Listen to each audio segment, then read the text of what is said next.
Non, mais c'est vrai que Danae, aujourd'hui, on l'a pas encore entendu, hein, d'ailleurs, Danae. C'est pas encore, elle s'est pas encore prononcée. Elle s'est pas encore. Elle s'est pas prononcée, et juste pour info, elle ne se prononce pas parce qu'elle souhaite respecter une enquête qui est en cours.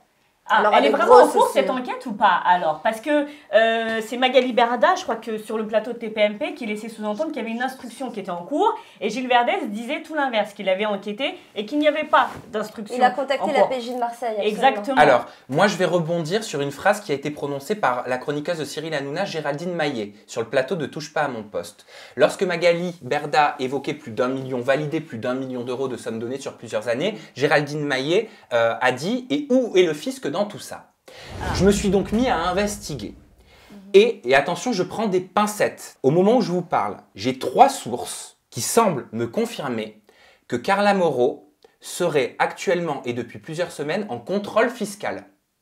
Ah, mais oui. Là, du coup, Contrôle fiscal, ça veut dire ça quoi? peut s'expliquer Ça veut maintenant. dire que le fisc met son nez dans les allées et venues de l'argent du compte professionnel. Ouais. Bien évidemment, je ne parle pas du compte personnel de Carla Moreau, mais de sa société ou de sa holding. Que des sommes auraient été vues, et donc forcément, qu'est-ce qu'on fait, qu'est-ce que le fisc fait dans ces cas-là? Il va voir la personne aussi, il va enquêter chez la personne qui reçoit ces sommes d'argent.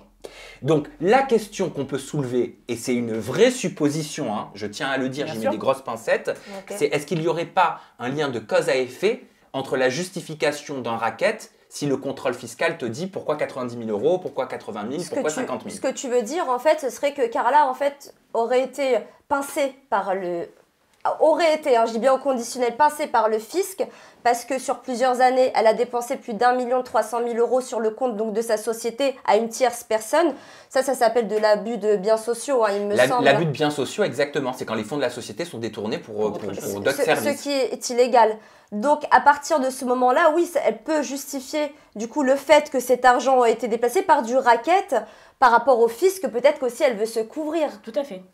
C'est une supposition. Mais en tout cas, je pense qu'on touche quelque chose. Alors, moi, tout ce que je peux T'as vous dire, 3 sources sûres. j'ai 3 sources, et j'ai communiqué ces faits-là, et les 3 sources m'ont toutes dit, qui n'étaient pas ensemble, m'ont toutes dit, tu es sur la bonne piste. Ah ben là, c'est plus compréhensible déjà.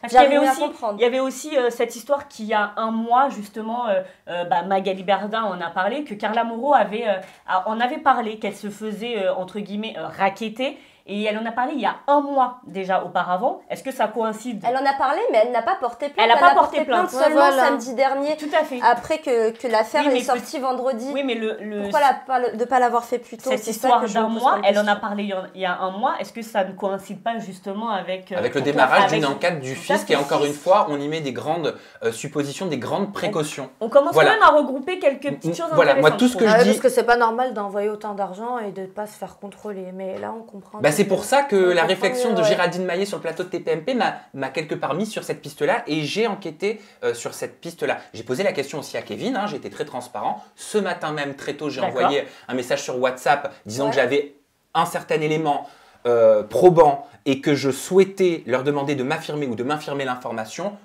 On m'a laissé en vue. Mais moi, je comprends pas pourquoi ils réagissent pas à ça, en fait. Ils laissent ça entre les mains du public. Quand il y a des zones d'ombre, je pense que, étant donné que ça a été déjà mis sur la place publique comme ça, il vaut mieux pour eux de se protéger. S'ils ont quoi que ce soit à se reprocher, surtout si on parle du fisc, etc. Je pense que c'est vraiment assez touchy là, et qu'il faut qu'ils fassent attention. Ah oui, Il y a une et instruction. ce qu'on m'a dit pour- aussi, excusez-moi, ça me revient, j'avais oublié, c'est qu'apparemment, encore une fois, de ce qui m'a été rapporté, Carla et Kevin projetaient de partir s'installer à Dubaï. Oui.